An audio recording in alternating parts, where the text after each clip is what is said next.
Alright, today we're going to bring a DEWALT Circular Saw. This is a cord, alright, because I'm tired of wireless.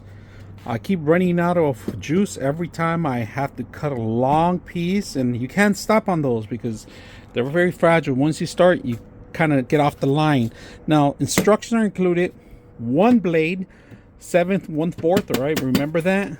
If you're gonna buy an extra one. Buy one with multiple teeth if you want a nice little clean cut. But if deep cuts for 2x2s or 4x4s, something like this is good enough. So first of all, when you get it out of the box, it comes with the blade and the actual tool. The tool is a little hidden tool. It's underneath here. It's a little wrench area here, right here. Pull it out. Make sure you keep this all the time. All right. This is to fasten the actual blade. Very necessary. So we're going to put this together. If you're not familiar with it, look at the instructions first. Follow the instructions before you actually start with this system. All right, you don't want the blade to come off or anything out. Be sure that you read the instructions if you never used this before.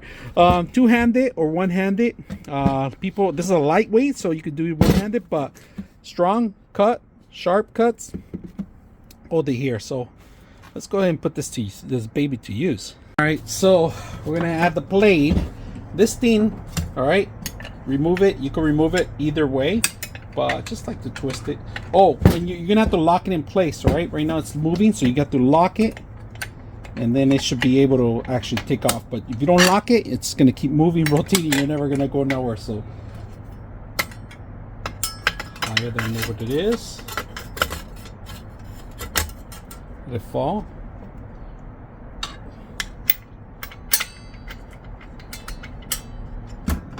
Alright, and when you're setting up the blade, make sure you have the actual face up, alright, not the backwards. It even tells you in the blade itself too. Make sure this is facing up, alright. I mentioned that this cord has about 10 feet of distance, alright, so but you still need extension if you're not close enough to your stuff, so just be aware.